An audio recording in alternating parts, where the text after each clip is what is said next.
Cameras flashed relentlessly against the obsidian glass of the St. Regis ballroom, blind to the lethal danger slipping past the velvet ropes. Blood was never meant to spill at the annual Sterling Foundation Gala, especially not the blood of a billionaire alpha king, saved only by a wallflower's desperate lunge. Liam Sterling, CEO of Sterling Global Holdings and the undisputed alpha of the North American territory, did not believe in vulnerabilities. In the boardroom, he was a ruthless predator. In the underworld of pack politics, he was a sovereign whose mere growl could drop a grown wolf to their knees. Tonight, surrounded by New York's elite at his own charity gala, Liam was entirely in his element. He stood at 6'3", his tailored Tom Ford tuxedo emphasizing the broad, muscular build that came not from a gym, but from a genetic lineage of apex predators. Across the room, deliberately hiding behind a massive arrangement of white orchids, stood Harper Bennett. Harper was an archivist for the Foundation, an Omega whose profound empathic abilities and hypersensitive olfactory senses made large gatherings an agonizing chore. While other wolves thrived on the intoxicating mix of expensive perfumes, alpha pheromones, and corporate adrenaline, Harper found it suffocating. She preferred the quiet, climate-controlled basement archives of the Sterling Building, surrounded by centuries-old pack treaties and historical land deeds. She was only here because human resources mandated attendance for all department staff. Harper kept her eyes glued to the marble floor, sipping on a sparkling water, counting down the minutes until she could retreat to her tiny apartment in Queens. She was entirely unremarkable in her simple, off-the-rack navy dress. Or so she thought. In truth, her natural scent, a subtle but deeply intoxicating blend of rain-washed cedar and sweet vanilla, was tightly suppressed beneath layers of scent blockers. She was a survivor. In a modern society where omegas were often commodified or aggressively pursued by powerful alphas, Harper's survival strategy was total invisibility. But invisibility has its perks. When you blend into the wallpaper, you see everything. At 9:45 p.m., the ambient noise of the ballroom shifted. To a human, it was just the clinking of champagne flutes and the hum of jazz from the live band. But to Harper's finely tuned Omega hearing, a faint, discordant sound cut through the noise. It was the whisper of fabric, something synthetic, frictionless. She peeked through the orchid petals. Liam Sterling was standing near the grand staircase, conversing with Senator Robert Hastings and a group of foreign investors. Liam's beta and head of private security, Garrison Wright, was positioned 10 feet away, his sharp eyes scanning the crowd. Security was tight. No one entered without biometric screening and a thorough pat-down. Yet, Harper's nose twitched. Beneath the heavy scent of Chanel No. 5 and roasted prime rib, there was something acrid. It smelled like burnt copper and bitter ash, synthesized yellow wolfsbane, the most lethal neurotoxin known to their kind, engineered in black market labs to bypass an alpha's rapid healing factor. Harper's gaze frantically tracked the scent. It led to a waiter. He was entirely unremarkable, dressed in the standard crisp white shirt and black vest of the catering staff, but his heart rate was terrifyingly slow, almost non-existent, the mark of a professional killer who had taken beta blockers. He was carrying a silver tray with a single glass of scotch, approaching Liam from his blind spot, moving with a fluid grace that easily bypassed Garrison's line of sight. But it wasn't the drink that carried the poison. As the waiter stepped within 3 feet of Liam, Harper saw the subtle flick of the man's wrist. A translucent ceramic blade slipped from the waiter's sleeve into his palm. It was completely non-metallic, invisible to the security scanners, and the edge was slick with the amber-tinged wolfsbane. Liam laughed at something the senator said, completely oblivious. His dominant instincts told him he was the most dangerous thing in the room. he wasn't anticipating an attack from a seemingly human caterer in a highly secured, brightly lit venue. Harper didn't think. If she had thought, she would have cowered. Her Omega instincts screamed at her to flee the violence, to protect herself. But an inexplicable, magnetic pull, something primal and deep within her chest, yanked her forward. She burst from her hiding spot behind the orchids. "Liam!" she screamed, abandoning all protocol and respect for titles. Liam's head snapped toward the sound. The sheer audacity of someone using his first name without permission caused him to freeze for a fraction of a second. Garrison pivoted, his hand flying to the concealed firearm beneath his jacket. It was a fraction of a second too late. The assassin lunged, the ceramic blade aimed directly at the carotid artery on the side of Liam's neck. Harper hit the Alpha King with the force of a runaway freight train. She wasn't strong, but she had momentum. She slammed into Liam's chest, knocking the breath out of the massive Alpha and throwing them both off balance. The assassin's blade missed Liam's throat by a millimeter. Instead, as Harper pushed Liam down, the poisoned ceramic edge sliced through the fabric of Harper's dress, tearing a long, shallow gash across her right shoulder blade. The pain was immediate and blinding. It felt like liquid fire being poured into her veins. Harper screamed, a raw, terrifying sound that shattered the sophisticated veneer of the gala. Chaos erupted. Liam hit the marble floor with Harper sprawled on top of him. In a flash of terrifying alpha speed, Liam rolled, shielding her beneath his massive frame. A deep, chest-rattling roar tore from his throat, a sound so purely animalistic that several human guests nearby fainted, while the hidden wolves in the room instinctively dropped to their knees in submission. Garrison was on the assassin in a heartbeat, snapping the man's wrist with a sickening crunch and pinning him to the ground before he could swallow the cyanide capsule hidden in his collar. "Secure the perimeter! Lock down the building!" Garrison roared over the screams of the panicked elite. "No one leaves!" Liam ignored the chaos. His glowing amber eyes looked down at the small, trembling woman beneath him. He didn't know her. She was a nobody. But as the scent blockers she wore began to sweat off her skin, replaced by the intoxicating, pure scent of cedar and vanilla, Liam's wolf slammed against the cage of his mind, howling a single, possessive word. "Mate, you're bleeding," Liam growled, his voice vibrating with a terrifying mix of fury and panic. He looked at the torn fabric on her shoulder. The wound was shallow, but the flesh around it was already turning a sickening, necrotic black. Harper looked up into the Alpha King's terrifying eyes. The venom was already paralyzing her lungs. "Wolfsbane," she gasped, her voice barely a whisper. "Synthesized." Her eyes rolled back, and the shy Omega who had just saved the most powerful man in the city went completely limp in his arms. The private infirmary on the 80th floor of the Sterling building was equipped better than most intensive care units in Manhattan.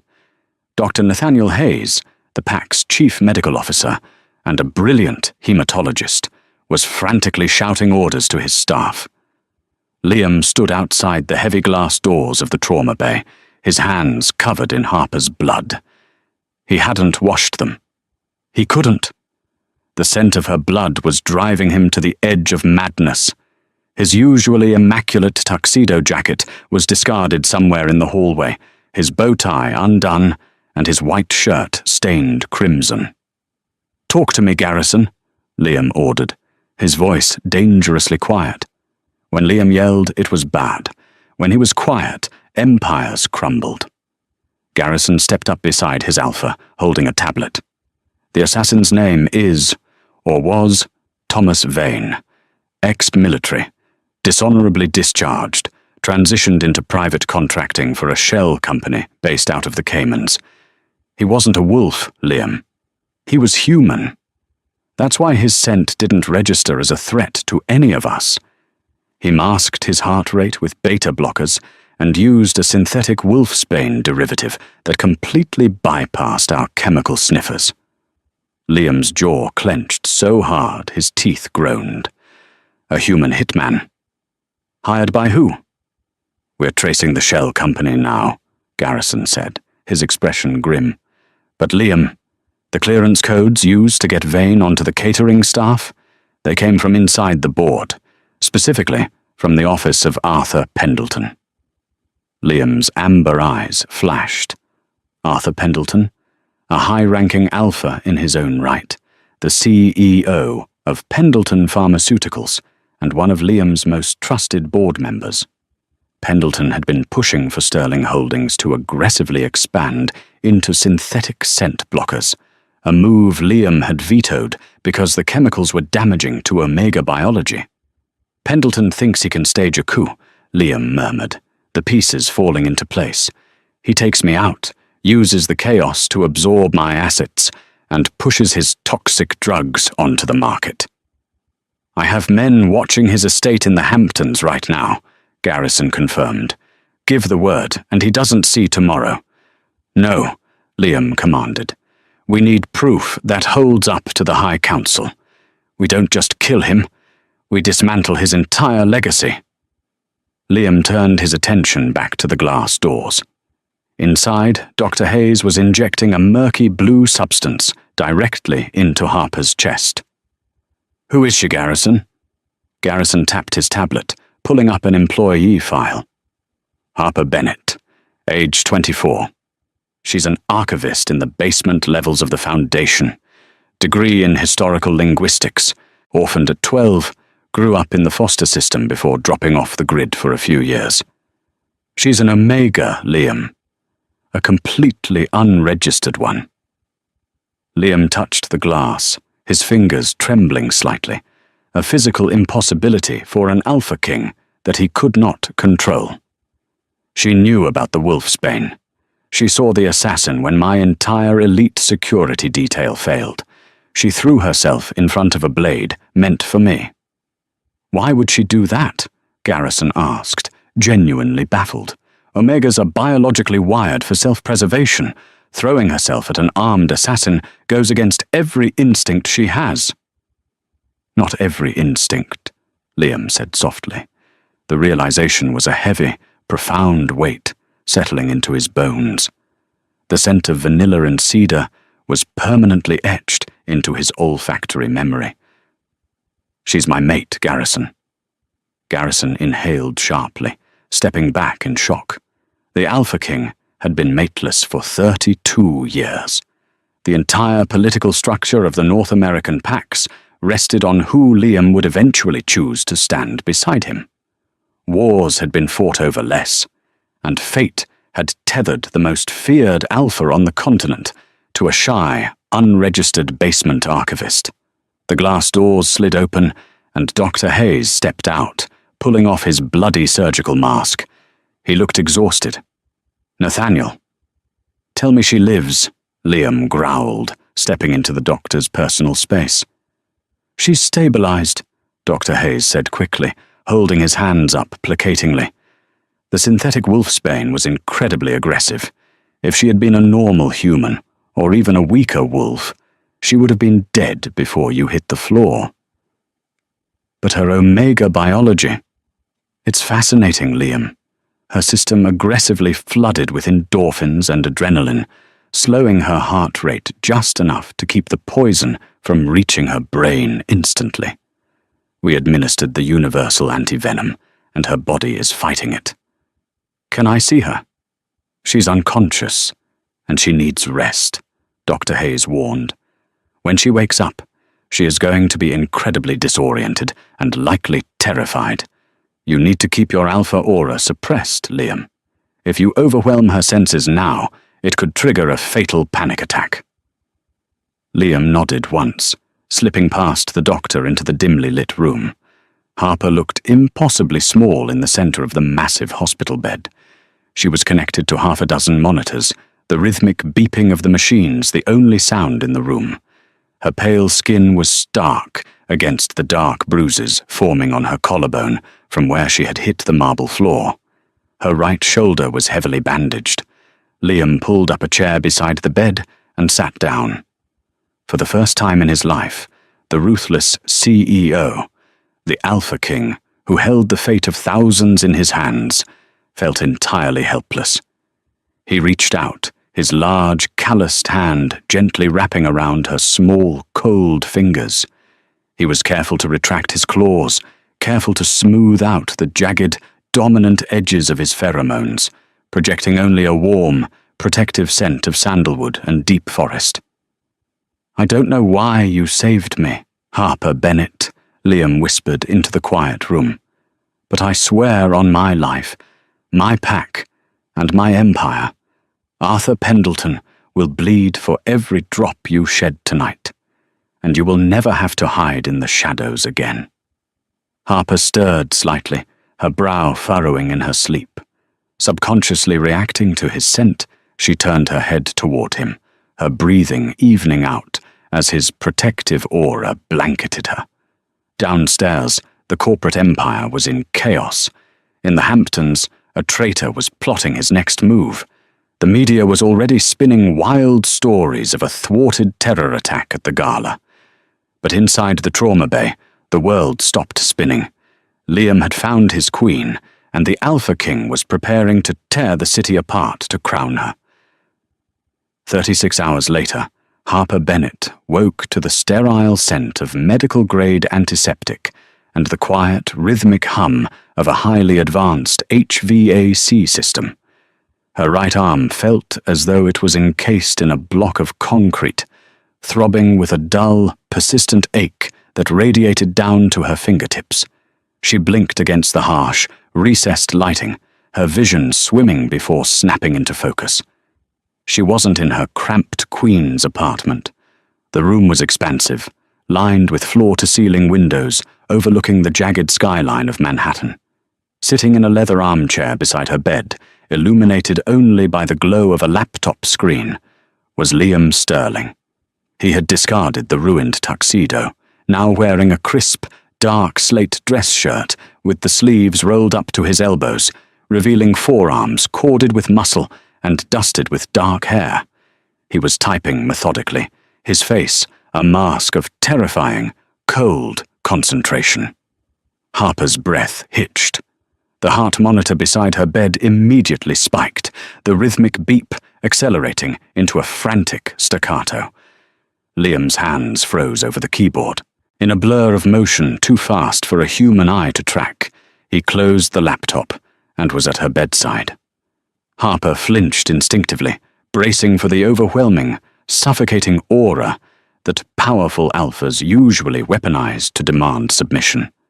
Instead, a soothing wave of warm sandalwood and damp pine washed over her. It was heavy, yes, but it wasn't a cage. It was a shield.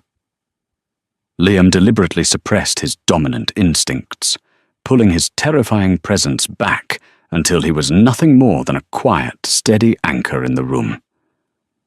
"Breathe, Harper," Liam said, his voice a low, gravelly rumble that resonated pleasantly in her chest. "You are safe. You are in my private medical wing. No one can touch you here." Harper swallowed dryly, her throat feeling like sandpaper. "Water," she rasped. Liam poured a glass from a sleek, silver pitcher on the nightstand, supporting the back of her head with a large, astonishingly gentle hand as she drank. The water felt like a lifeline. "Why?" Liam asked softly as he set the glass down. His amber eyes, usually cold and calculating in the boardroom, were completely unguarded, searching her pale face. "My security detail is comprised of elite ex-military wolves. Garrison has a tactical perimeter that rivals the Secret Service. Yet you, a civilian archivist hiding behind a floral arrangement, saw a professional assassin when no one else did." "Why did you jump?" Harper looked away, her cheeks flushing. The scent of his cedar and sandalwood was intoxicating, triggering a deep, primal recognition within her omega biology that she desperately tried to ignore. "I didn't think about it," she admitted, her voice trembling slightly. "But I noticed him because it's my job to notice anomalies." Liam raised an eyebrow. Explain. In the archives, I digitize and cross-reference centuries of PAC treaties, land deeds, and corporate contracts. It's all pattern recognition, Harper explained, finding her footing when discussing her work. At the gala, the ambient noise and scents were overwhelming. But that waiter, his pattern was wrong. He wasn't sweating, which meant his body temperature was artificially lowered. His breathing was metronomic, perfectly timed with his steps, a technique used by snipers to stabilize their heart rate. And the scent, she shuddered. Underneath the food, he smelled like bitter ash. I recognized the chemical profile from a restricted file I archived last month regarding illegal botanical modifications. Liam stared at her, profound respect warring with the intense, possessive instincts of his wolf. You saved my empire, Harper. You saved my life. He leaned closer, his voice dropping to a whisper that commanded her full attention. And in doing so, you revealed what my wolf has been searching for over 3 decades. Harper's breath caught. No, she whispered, panic spiking again. I'm unregistered. I'm a nobody. I just want to go back to the basement. You are my mate, Liam stated, leaving no room for argument, yet his tone remained incredibly gentle. But I am not a tyrant, despite what the Wall Street Journal claims. I will not cage you, Harper, but I will protect you, because the man who ordered that hit is currently trying to dismantle my company from the inside. Before Harper could process the reality of being mated to a billionaire alpha king, the heavy oak doors of the suite swung open. Garrison Wright strode in, flanked by 2 men in sharp suits, clutching thick manila envelopes.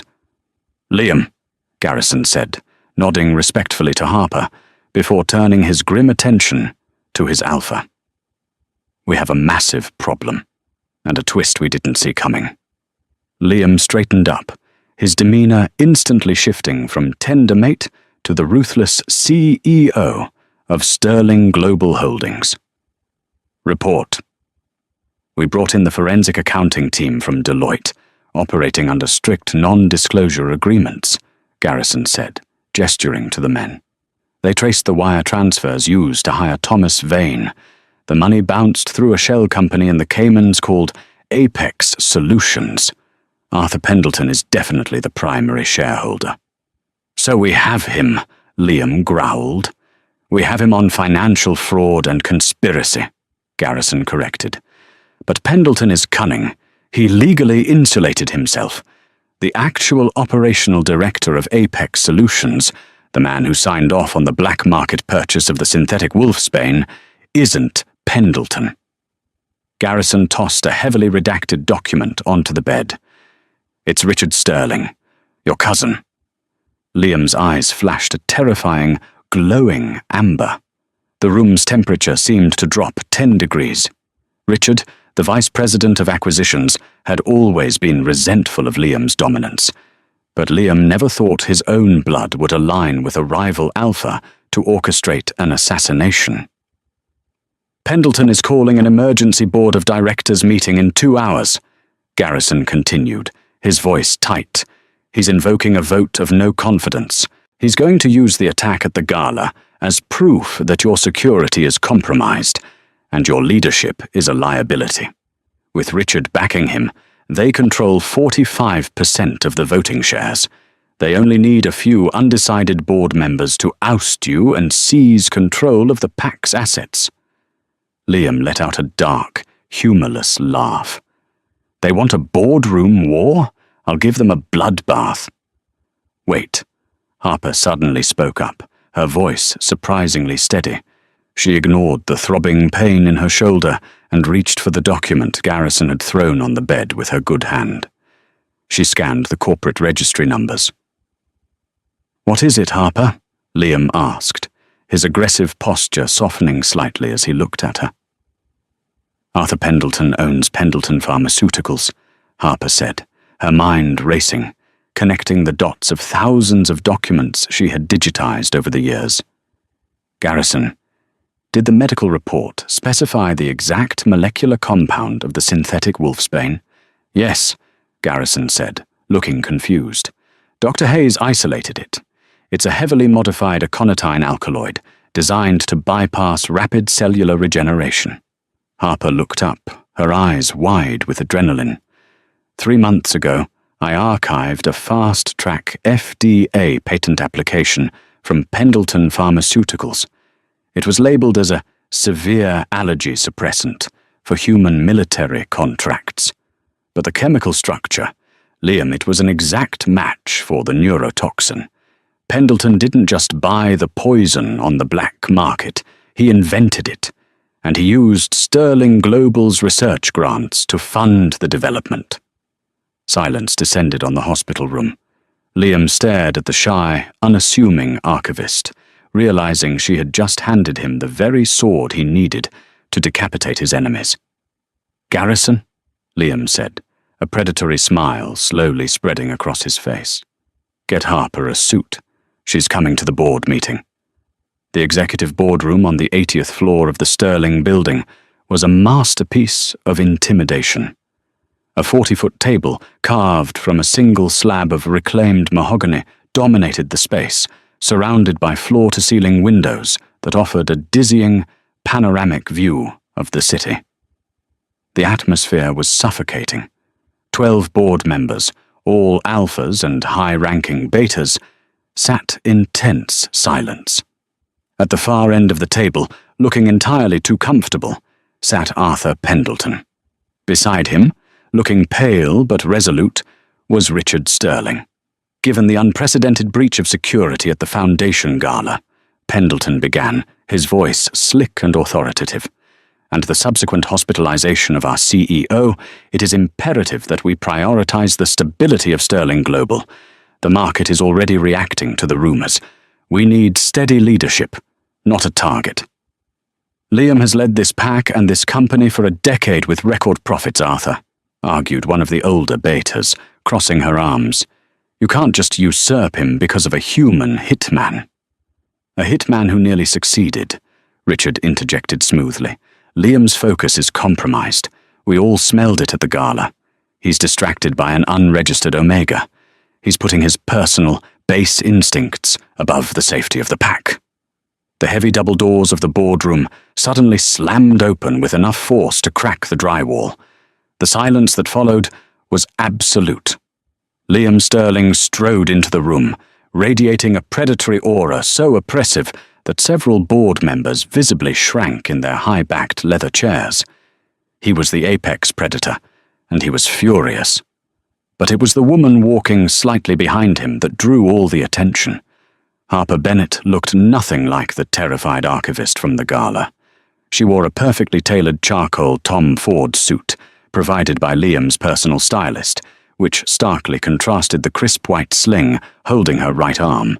Her scent blockers were entirely gone, replaced by the unapologetic, pure scent of cedar, vanilla, and the unmistakable, lingering mark of Liam's own sandalwood pheromones.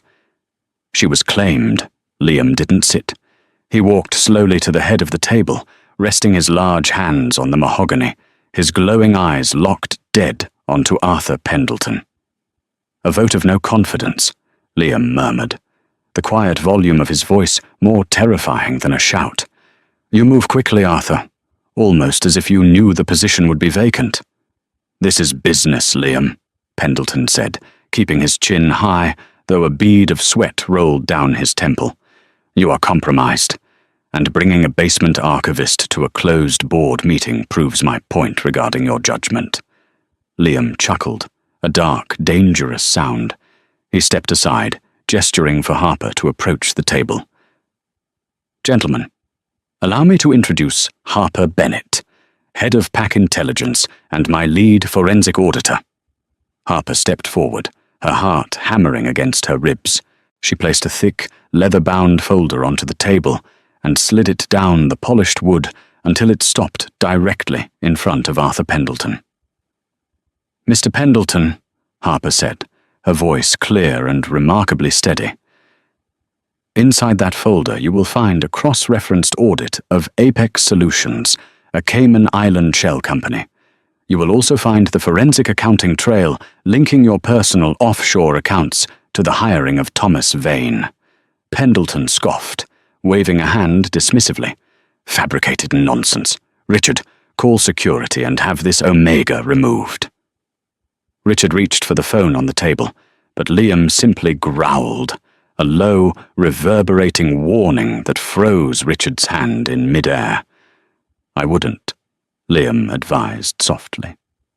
Furthermore, Harper continued, stepping fully into her newfound authority, you will find the patent blueprints filed by Pendleton Pharmaceuticals 3 months ago for a compound labeled P74 suppressant.